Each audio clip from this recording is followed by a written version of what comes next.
우리 하나님 말씀 봅니다. 요한복음 8장 1절에서 11절까지 말씀.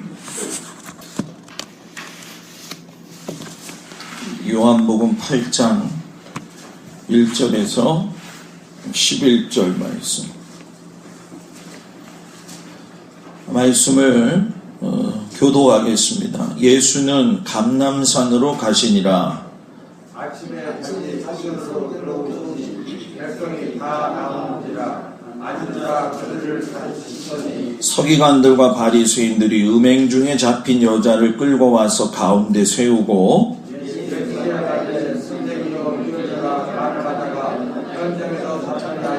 모세는 율법에 이러한 여자를 돌로 치라 명하였거니와 선생은 어떻게 말하겠나이까?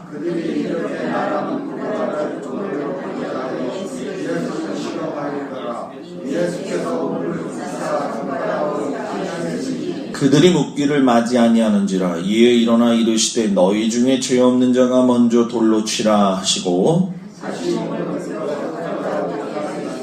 그들이 이 말씀을 듣고 양심의 가책을 느껴 어른으로 시작하여 젊은이까지 하나씩 하나씩 나가고 오직 예수와 그 가운데 섰는 여자만 남았더라.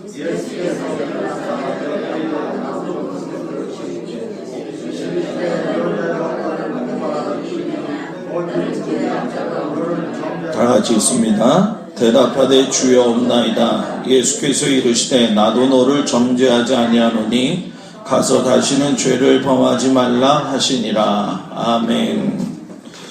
죄인들에게 가능성을 준 가늠한 여인이라는 제목을 가지고 오늘 저녁 말씀을 좀 나누도록 하겠습니다. 제목이 참 그렇죠. 죄인들에게 가능성을 준 가늠한 여인. 자, 가늠하다가 잡힌 여인의 이야기는 우리가 설교 말씀을 통해서 참 많이 들었어요. 그런데 우리가 이 가늠하다 잡힌 여자를 통해서 은혜를 받아야 될 사람은 여기 성경에 나와 있는 잡혀온 여인 당사자가 아닙니다. 이 말씀을 통해서 은혜를 받을 사람들은 바로 우리들 자신이라는 거예요. 자, 왜 그런 마음이 드냐면 가늠한 여인의 이 말하는 과정을 보게 되면 의도적인 부분들이 참 많이 있습니다. 그런데 마치 서기관이나 바리새인들 그리고 주변에 있던 사람들이 몰려와서 죄가 있는 그 여인을 통해서 예수님의 반응이 어떤 거를 바라보려고 했던 거는 심히 나쁜 행동이죠. 그 사람이 가지고 있는 그 죄악상 가운데 저는 가장 좀 좋지 않게 여기는 게 뭐냐면 이야기를 하면서 뻔히 알면서도 공격하는 거, 그거는 참 좋지 않다라는 생각을 매일 해요. 실상 알고 보면 그들도 그렇고 우리들도 은밀하게 행하는 죄들이 더 많이 있는데 아무렇지도 않게 그들이 말할 수 있다는 걸 보면서 우리들 마음 가운데 그 마음의 동요가 일어나게 되죠. 어떻게 보면은 가늠하다가 잡힌 여자는 현행범이지만 우리 같은 경우는 현행범이 아님에도 불구하고 솔직히 더 많은 죄에 노출되어져 있는 것이 사실이에요. 율법주의자들이 가지고 있는 것 중에 한 가지, 우리가 성경을 여러분들이 앞으로 읽을 적에는 그거를 꼭 기억하셔야 되는데, 성경을 한국적 상황에서 보지 말라는 얘기입니다. 유대인들의 상황에서 보시면서 그 관점을 보고 해석을 하면 이해가 더 빨리 온다는 거예요. 여기에 율법주의자들이 원래 율법을 주신 하나님의 의도하고는 다르게 예수님에게 접근하는 모습을 볼 수가 있어요. 예수님이 자신을 갖다가 표현하실 적에도 뭐라고 하셨냐면 내가 율법을 폐하러 온 것이 아니라 율법을 성취하러 왔다라고 이야기를 하셨어요. 자, 그럼 율법적으로 본다고 하면 가늠하다가 이 잡힌 여인은 지금 돌에 맞아서 뭐예요? 죽어야 됩니다. 그런데 예수님이 그 여인의 죄를 가지고 율법적으로 해석하고 논의하고 하는 것이 아니라 고발한 사람들에 대한 죄를 갖다가 상기시키는 역반응이 일어나게 하셨다는 거예요. 저 여자를 돌로 쳐가지고 죽이든지 아니면 죽이지 못하더라도 진퇴양난에 빠진 예수를 갖다가 공경 속에 빠뜨리거나 오히려 예수를 죽일 수 있는 그 율법을 갖다가 제대로 이행하지 않은 그 법을 통해 가지고서는 얼마든지 예수님을 갖다가 공격할 수 있는 상황이었죠. 그런데 엉뚱하게도 예수님이 말씀하신 것이 율법주의자들이 이러지도 못하고 저러지도 못하는 상황에 딱 모였다는 거예요. 실망의 선고였죠. 그리고 예수님에 대해서 더 반감을 가지게 되고 도전을 가지게 되는 거예요. 그런데 우리들은 다르게 생각해야 되지 않겠느냐라는 얘기예요. 하나님의 은혜는 죄인들을 사랑하시고 용서하시는 분이다라고 하는 걸 우리가 매일 말로만 하고 있어요. 근데 실상 가늠한 여인과 같이 우리가 행동으로 들키지만 않았지, 분명한 것은 우리들 속에 더한 모습을 가지고 추하게 사는 경우가 많이 있다는 거예요. 예수님이 그 여인을 용서하시고 사랑하신 것은 그보다 더 못한 우리들을 사랑하셨다라고 하는 것에서 분명히 이야기하세요. 오늘도 말씀에 보면 나도 너를 정죄하지 아니하니까 가서 다시는 너가 죄를 범하지 말아라, 이렇게 이야기를 해요. 여러분들 마음속 깊은 곳에 한번 생각해 보자는 거예요. 내가 너를 정죄하지 않으니까 너도 가서 다른 사람을 정죄하지 말아라. 이 말씀에 대해서 내 마음속에 무거움을 많이 느낄 거다라는 생각이 듭니다. 아마 여러분들도 그런 생각이 들지만 아마 우리 박 권사님이 제일 지금 안타까워하는 것은 그 자녀가 교회 나오기를 그렇게 기도했는데 그게 안 됐잖아요. 우리가 가능성이 매일 있는 것처럼 보이지만 그렇지 않다는 거죠.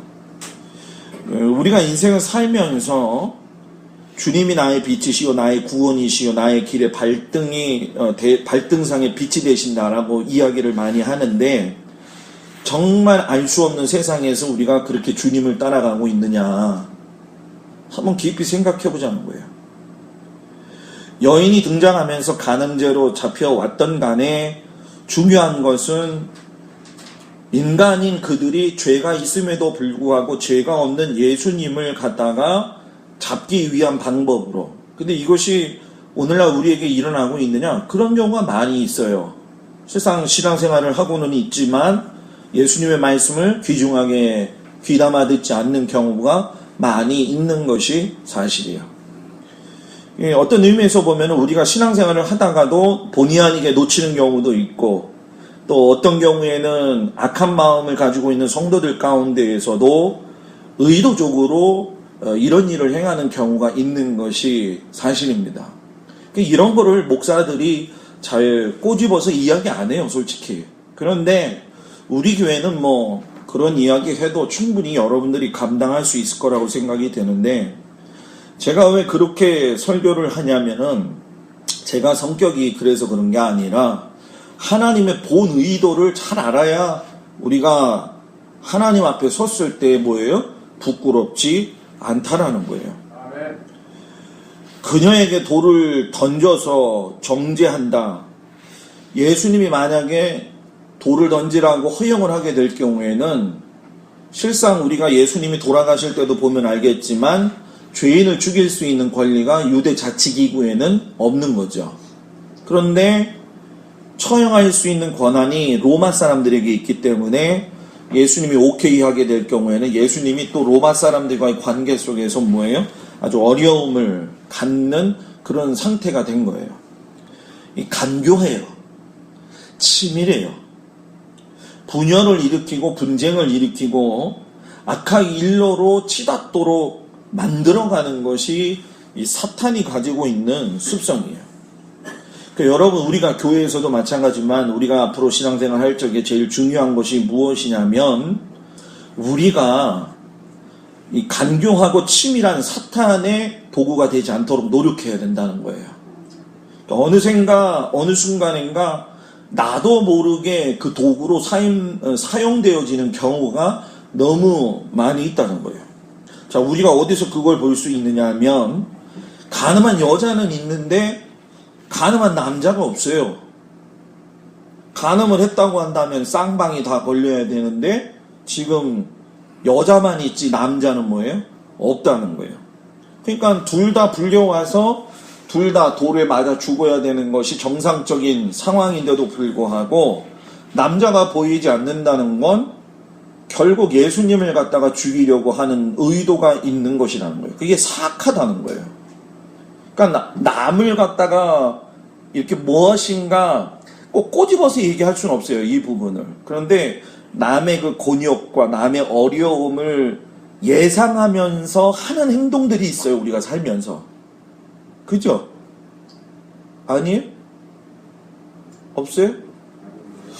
저도 제가 살면서 그런 마음이 들 때가 있었어요. 예를 들면 뭐 농구할 적에 제가 일부러, 지금은 안 그러지만 얄미운 후배놈이 오게 되면은 떠가지고서는 공 때리지 않고 걔 얼굴 때렸거든요.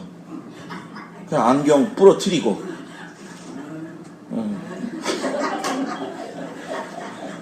박지원 권사님이 제가 그랬어요. 너 마음에 안 들어 그러면 얘기하지 않고 농구 하다가 그냥 한 대 얼굴을 때려버렸죠. 근데 뭐 그게 비일비재했었어요. 시간도 오는데 여러분 잘 생각해봐요. 우리들은 안 그러냐는 거예요. 여러분들이 인간관계 하면서 여러분들 잘 생각해보세요. 집에 가서 생각하고 천장을 쳐다보면 답이 나옵니다. 답이 나와요. 여러분 우리가 이 이야기를 다루면서 알 수 있는 것 중에 한 가지가 뭐냐면 율법은 죄를 알게 하는 것이지 죄를 해결하는 것은 뭐예요? 아니라는 거예요. 예수님을 비난했던 사람이 일반적인 백성들이 아니에요. 요즘같이 쉽게 이야기하면 신앙생활 좀 하는 나름대로의 좀 끝발 있는 신앙인들이에요. 좀 나름대로의 나이도 좀 있고 신앙 연수도 좀 있고 그런데 하나같이 그들이 하나님의 말씀을 연구했다라고 하는 건 하나님의 말씀을 너무 많이 듣고 있었다는 거예요. 그 말씀을 듣고 있었고 알고 있었고 예수님이 뭘 얘기했는지도 다 알아요. 시간 나면 하나님이 주신 율법을 읽고 연구하고 논의하는 것처럼 우리들도 여러분 성경 읽잖아요. 그죠? 성경 읽고 뭐 성경 공부 교회에서 하고 목사님 말씀 잘 듣고 그런데 실상 알고 보면 우리도 똑같은 상황에 놓일 때가 많이 있는 것이 뭐예요? 사실이라는 거예요. 오늘 제가 주일 설교 준비하면서 두아디리아 교회를 준비했는데 두아디리아 교회 준비하면서 제가 느껴진 게 있어요. 그게 뭐냐면 성도가 신앙을 피곤하게 하면 안 된다. 뭐 무슨 프로그램도 좋고 무슨 성경 공부도 좋지만 두아디리아 교회 설교를 제가 이제 2주 앞에 걸 준비하면서 느낀 게 뭐냐면 성도는 교회에 와서 설교 말씀만 잘 들어도 잘 사는 거예요. 단순하게 살라는 거예요. 예수님 말씀만 들어도 복잡한 판에 뭐 성경 공부하니까 더 복잡해지는 것 같아 솔직히. 그죠? 뭐 그냥 아주 기본적인 베이스를 알고 그것만 하더라도 솔로몬이 이야기했던 것처럼 예수님의 하나님의 말씀의 명령은 내 삶의 등불이 되는 것이고 하나님의 법은 빛이 되는 거예요. 아니, 성경 공부 많이 하고 성경 그렇게 많이 읽었는데 등불은커녕 뭐 호롱불도 안 되는데 어떡합니까? 예? 오늘 어떤 분이 저한테 전화 왔어요. 목사님 지방에서 얼마나 읽어야지 성경책을 주죠? 그래서 왜요? 그랬더니 제가 지금 많이 읽었는데 혹시나 해서 7독 아니면 안 되는데 그때 제가 7독 하겠습니다. 딱 그러시더라고요.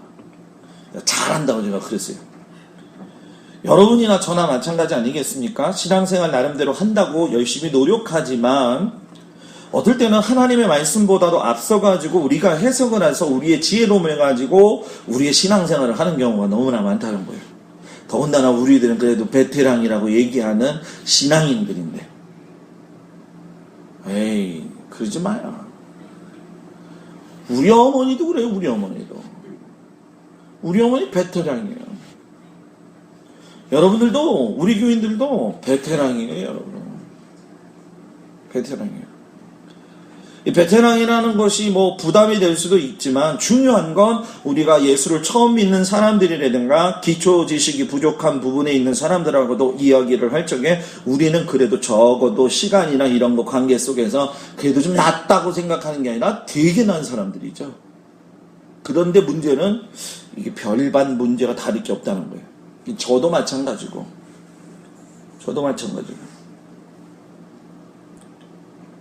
어떤 상황에서든지 하나님이 주신 율법이든 또는 이 신약적으로 볼 적에 하나님께서 주신 말씀이 해석할 수 있을 때에 남을 살리라고 있는 것이지 죽이라고 있는 것은 아니다. 하나님의 말씀은 생명을 살리고 기쁨을 주고 평안을 주는 것이다. 아멘. 주일날 여러분들이 찬송하면서 춤을 추니까 굉장히 어색했죠. 그죠? 예? 근데 여러분 그거 아세요? 천국에 가면 그거보다 더 심하게 흔듭니다. 더 심하게 흔들어요. 이번 주에 심하게 또 흔들려고 제가 준비하는 게 또 있어요. 교회에 오면 생명이 살고 우울했던 것도 기분이 날아가야 돼요. 교회가 천국이 돼야죠. 왜 천국에 가서 천국 맛을 누리려고 하냐는 거예요. 여기서 천국의 맛을 누리고 저 천국에 가서 더 좋은 천국을 누려야죠. 가정에서 천국이 돼야 되는데 가정에서 천국이 안 된다는 거예요. 그러니까 여기서 안 되니까 뭐예요? 천국 가야지 얘기만 하는데 천국 가는 게 뭐 선한 일이나 하고 남보다 좀 도덕적으로 깨끗하고 또 십계명을 좀 잘 지키고 그러면 되냐. 이스라엘 백성들이 십계명에 대해서 강조를 되게 많이 하죠. 그런데 여러분 십계명은 하나님이 구원하시기 위해서 주신 것이 아니라 십계명을 통해 가지고 하나님께서 살라고 하는 그 삶을 살아보라고 주신 거예요. 그러니까 십계명을 우리가 받아들일 적에 몸으로 행동으로 살려고 노력해보는 결과가 있어야 돼요. 주일날 안식일을 지켜라. 그죠? 안식일 지키려고 주일날 지키려고 해야 되는 거예요. 십계명을 다 지키고 난 후에 우리 안에서 뭐가 나타날까요? 완벽함이 아니에요. 죄성이 나타나고 약점이 나타나요. 그러면 그것을 통해서 내가 이게 부족한 게 많구나. 근데 이걸 다른 사람한테 투영해서 저 사람은 저게 문제야. 맞아. 나를 보내는 거예요. 다른 사람 보지 말고. 나를 보고 내가 이런 점이 부족하구나. 그러니까 내가 이런 부분에서 그래서 로마서 3장 20절에 보면 사도 바울이 율법의 행위로 그의 의롭다 하심을 얻을 육체가 없나니 율법으로는 죄를 깨달음이니라 라고 이야기해요. 다른 사람의 죄를 깨닫지 말고 나의 죄를 깨닫는 거예요. 그러니까 예수님이 공격하고 있는 와중에 땅바닥에 앉아가지고서는 글씨 썼다고 그러잖아요. 그죠? 여기 여러분 놀라운 비밀이 한 가지가 있어요. 물론 그 땅바닥에 뭐라고 예수님이 썼는지는 아무도 몰라요. 자, 근데 제가 조금 전에 십계명 얘기했었죠. 십계명은 어디에 써 있어요? 돌판에 써 있잖아요. 그죠? 뭔가 좀 느껴지는 게 없어요? 십계명은 돌판에 새겨서 마음에 각인시켜도 범죄하게 됨으로 죄를 발견하게 되는데 내가 죄인으로서 주님 앞에 부름받았을 적에 주님이 땅바닥에 쓰신 거 지워버리면 내 죄도 다 지워진다. 응? 이걸 깊이 깨달을 수 있는 은혜가 우리 가운데 있어야 되지 않을까. 우리가 찬양하잖아요. 주홍빛 같은 내 죄, 주홍빛 내 죄 눈과 같이 희겠네. 여러분 진짜 우리가 그걸 믿으면 그 찬송 부르면서 눈물이 안 나올 수가 없는 거죠. 내 삶에 실수가 있는 건 어쩔 수 없는 거예요. 사람이기 때문에. 그래도 예수님은 다시 지으신다. 아멘. 다시 지으시고 다시 사랑하신다. 아멘. 그러니까 여러분 우리가 살면서 남의 마음 아프게 하지 말고 좋은 게 좋은 거야 이렇게 살지 말고 최선을 다해서 믿음으로 살기를 주의 이름으로 축복합니다. 아멘. 그리고 두 번째 우리가 알 수 있는 건 양심이 죽으면 옳고 그른 것을 알 수가 없다는 거예요. 차라리 예수님이 어떤 말씀을 하셨더라고 한다면 서기관이나 바리새인들이 그 상황에 맞춰서 기세가 등등했을 수도 있습니다. 그런데 예수님이 아무 말씀도 안 하셔요. 그냥 그게 옳거니 저 예수가 이거 얘기 못하는구나, 저 사람 저 정도밖에 안 되는구나 하고서는 이 전세가 드디어 우리들한테 뭐예요? 기울었다, 이제 예수는 끝이다 라고 이야기하고 있는 상황 중에서 예수님이 갑자기 벌떡 일어나셔서 하신다는 말이, 너희 중에 죄 없는 자가 돌로 먼저 쳐. 아주 이거는 진짜 예수님 아니면 도대체 얘기할 수 없는 말씀이죠.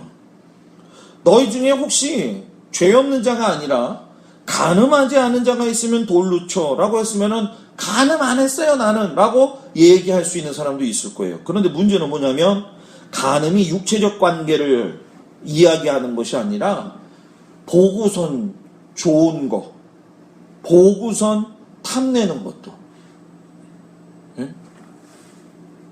남자가 여자를 보고 여자가 남자를 봤을 적에 그런 마음의 유욕 같은 거.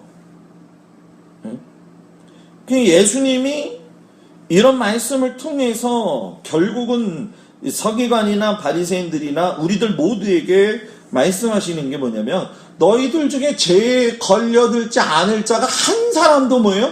없다는 거예요. 그러니까 예수님이 그러면 무엇을 보시겠냐는 거예요. 그 사람의 마음의 동기와 중심을 보는 거예요. 그래서 여러분들이 신앙생활을 할 적에 주일을 나올 적에도 진심 어린 마음으로 기도하고, 아멘. 예물을 하나 하나님 앞에 드려도 진심으로 드리고, 아멘. 그렇지 않아요? 그죠? 우리가 이번 주에 맥주 감사주일인데 오늘이 7월 1일이잖아요. 그죠? 상반기 다 끝났어요. 이제 하반기밖에 안 남았어요. 오늘 아침 새벽 예배가 주신 기회를 우리가 붙들자라고 이렇게 하면서 여러분들한테도 다 문자로 제가 드렸었는데, 여러분 이게 뭡니까? 마음에 우리나 이 상황들이 다 우리에게 주어진 것이 평생 있을 거라고 생각하지 않아요. 저는. 전도사님이 저한테 그런 얘기를 하더라고요. 목사님, 요번엔 진짜 제 생일이 너무 긴 것 같았어요. 일주일 내내 한 것 같아. 미리 해가지고. 그래가지고 일주일 내내 한 것 같다니까 전도사님이 뭐라는 줄 알아요? 전도사님 계속 걸고 넘어지는 거 아니에요? 네? 목사님 내년에 또 하면 뭐 되지 않냐고. 그래서 제가 그랬어요. 전도사님 그렇게 생각하지 마요. 모든 사람들이 잘못 생각하고 있는 것 중에 한 가지가 뭐냐면, 내년에 자기 생일이 또 올 거라고 착각한다는 거예요. 당연하게. 근데 그게 아니라는 거예요. 인생을 장담하면서 살면 안 돼요, 여러분. 여러분 이거 제가 이야기하지 않아도 여러분들이 너무나 잘하는 거예요. 근데 너무나 잘하는데 문제는 뭐냐면, 이게 여기서 들어왔다가요 일로 나간다는 거야. 그리고 영원히 살 것처럼 생각을 한다는 거예요. 여러분 아파 죽을 것 같아도요, 진짜 죽으라고 그러면요 승질냅니다. 그죠? 여러분 우리가 이 하나님의 말씀을 통해서 여러분한테 주어질 적에, 저는 글쎄요 왜 이런 일이 일어나는지 참 안타까워요. 그런데 이럴 적에 어떻게 기도하고 설교해야 될지도 이거 참 어려운데, 아마 여러분들한테도 각자에게 주는 교훈이 있을 거라고 저는 생각이 듭니다. 그걸 여러분들이 받아가지고 여러분들의 가정이 주님 안에서 잘 되고 행복했으면 좋겠습니다. 아멘. 그리고 마지막으로는 지금까지 어떻게 살아왔는지가 중요한 게 아니라 앞으로 어떻게 살 것인가, 이게 더 중요하다라는 얘기예요. 예수님 앞에 서는 건 누구도 도와줄 수가 없어요. 내 자식이라고 해가지고 내가 내 자식을 갖다 대변할 수가 없어요. 저희 둘째가 그런 얘기를 했었어요. 그렇게 믿음이 좋고, 그냥 걔가 그 충북연회에서 전도 대왕, 전도 그 왕까지 걔가 시상을 받으네요. 제가 우리 둘째한테 늘 얘기하는 게 뭐냐면, 요즘 철이 많이 들었어요. 철이 많이 들었는데도 아직도 이해가 안 되는 게 있어요. 그게 뭐냐면, 아빠 제발 우리 그 학교 친구들한테 카톨릭에 대해서 나쁘게 얘기하지 마. 그러더라고요. 카톨릭 다지는 애들이 너무 많대요. 근데 왜 그러냐 했더니, 나는 믿어서 좋고 그렇다고 하지만 다른 사람이 또 그렇지 않잖아. 근데 오늘 제가 보니까 정말 중요한 교리들이 너무나 틀리다는 걸 오늘 두아드리아 교회 하면서 발견을 했어요. 2주 후에 이제 여러분들이 그거 알게 될 겁니다. 뭐 이렇게 공격하고 안 하고 그런 문제는 아니에요. 지금 많은 사람들이 신앙생활을 하고 있고 또 자기들 나름대로의 어떤 신앙을 가지고 간다고 이야기를 해요. 그죠? 여러분들도 어떤 신앙, 예수님에 대한 신앙이 있어요. 그죠? 내가 느낀 예수님이 있어요. 근데 여러분 그 신앙이 신념이 되면 안 돼요. 그 신앙이 자기 사상 체계가 되면 안 돼요. 신앙은 그냥 예수님만 보면 되는 거예요. 거기다 내 걸 플러스 시키고 첨가시킬 경우엔 그건 신앙이 아니에요. 그건 내 체계가 되는 거예요. 내 사고방식의 체계가 된다는 거예요. 그래서 신앙은 뭐예요? 단순해야 된다는 거예요. 예수님은 세상의 빛으로 오셔서 구원을 받게 하시고 누구든지 받을 수 있는 선물을 주시게 오신 것이고 정죄하러 오신 분이 아니라는 거예요. 예수님이 나는 너를 정죄하지 않는다라고 이야기했어요. 그러니까 내가 용서받는 것도 사람에게서 들으려 하지 마세요. 내가 다른 사람을 용서하는 것도 내가 하는 것이라고 생각하면 못합니다. 그죠? 하나님이 주시는 힘이 아니면 용서할 수가 없어요.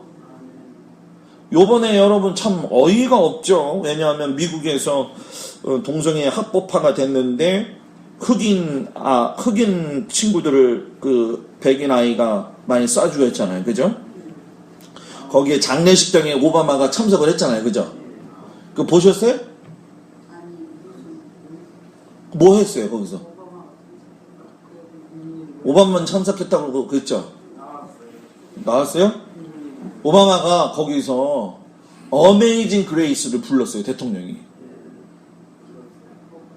이게 나는 솔직히 저는 좀 헷갈리더라고. 저 사람이 도대체 뭔 생각을 하고 있는 사람인지 잘 모르겠는데, 뭐 동성애를 갖다 인정하면 기독교는 전부 다 적이다 이렇게 얘기해놓고 또 용서하는 데는 또 어메이징 그레이스를 부르고, 이거 참 그 사람이 도대체 뭔 생각을 하고 있는지는 참 모르겠지만 중요한 건 뭐냐면 그때 그 흑인들이 뒤에서 다 기립을 하더라고요. 다 기립을 하고 그 찬양을 같이 부르는 모습을 제가 봤어요. 여러분, 용서는, 위로는 내가 하는 게 아니에요.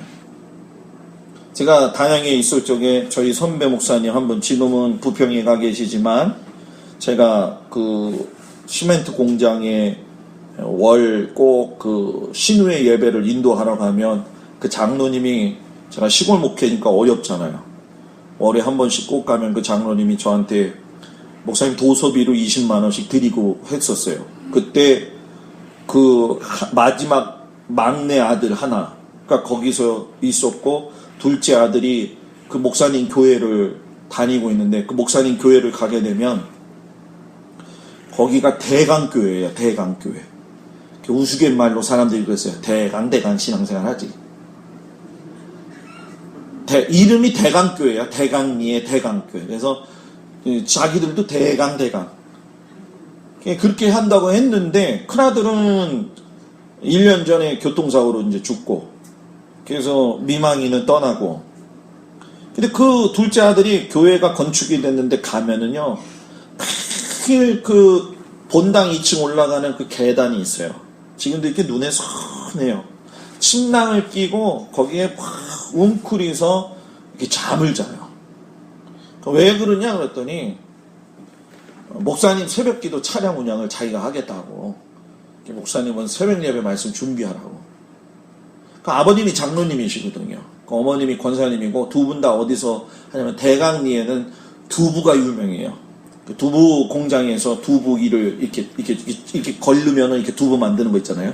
그걸 하시는 거예요. 제가 그 돌아가시고 난 다음에 꽤 한 5, 6년 지나고선 한번 찾아가서 뵌 적이 있어요. 이제 그 장로님은 돌아가셨죠, 지금. 근데 그 친구하고 그 동생을 이제 데려다 준다고 시멘트 공장이 많잖아요, 단양에. 그죠?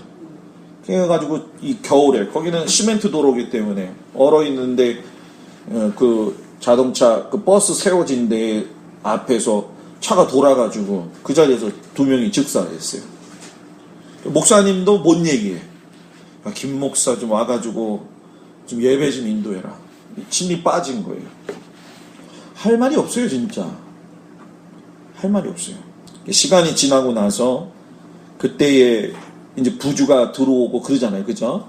근데 그 장로님이 부주한 그 돈을 다 갖고 오신 거예요. 이제 목사님한테 얘기 들었는데, 그때 막 교회를 건축을 했었는데 그 둘째 아들이 십자가를 거기다가 봉헌을 하고 싶었던 거예요. 이 불빛이 이렇게 나는 십자가. 그 부주 돈을 가지고 십자가 제일 큰 거를 만들었어요. 영원히 기억되게. 근데 여러분 생각해보세요. 세 아들이 다 죽었잖아요. 그죠? 그리고 막내 딸 하나가 남았는데 지금은 선교사로 외국에 그냥 나가서 주를 위해서 살아요.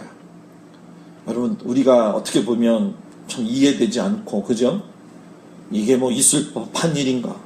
근데 여러분, 주님은 그런 자들을 위로하시고 또 움켜 안으시고 또 그들에게 살 길을 주시고 쇠임을 주셨어요. 지금까지 우리가 어떤 신앙생활을 하고 어떤 방법으로 왔느냐, 이건 중요하지 않다고 봐요, 저는요. 저는 여러분들이 또 제가 앞으로가 어떤 신앙의 삶을 살 것이냐, 이게 더 중요하다고 봐요. 지금까지 살아온 거에 우리들은 때로는 모르겠지만 부족한 부분들이 많이 있었을 수도 있었을 것이고, 인생을 살면서 좋은 일들도 많이 보았을 거라고 생각이 되지만, 앞으로의 삶에서 뜻 있는 믿음의 삶을 우리가 살면서 마무리를 잘 해야 되지 않겠느냐. 그것이 주님이 오늘 우리들에게 원하시는 이 가늠한 여자를 통해서 죄인들인 우리들에게 가능성을 보여주시는 은혜입니다. 그래서 저는 우리 교회 모든 성도들이, 저도 그렇지만 하나님이 나의 죄를 기억하지 아니하신다고 했잖아요. 뭐하면? 회개하면. 내가 회개하지 않으면 하나님 그거 다 아시겠죠. 그러나 내가 진심으로 회개할 적에 주님이 내가 기억하지 않는다. 그렇다고 한다면 내가 지금까지 살아온 거에 대해서 주님 앞에 고백을 하고, 내가 지금까지 어떻게 살았든 그건 여러분들이 너무나 잘 알아요. 내가 얘기하지 않아도. 그러나 여러분들이 알고, 내가 앞으로 더 이 인생을 값어치 있게 살자. 주님 주신 이 인생을 값어치 있게 살자. 아멘. 그런 믿음의 생활을 하셔서 하나님이 기뻐하시는 믿음의 백성들로 살아가기를 주의 이름으로 축복합니다. 아멘. 기도하겠습니다. 은혜로우신 아버지 하나님, 감사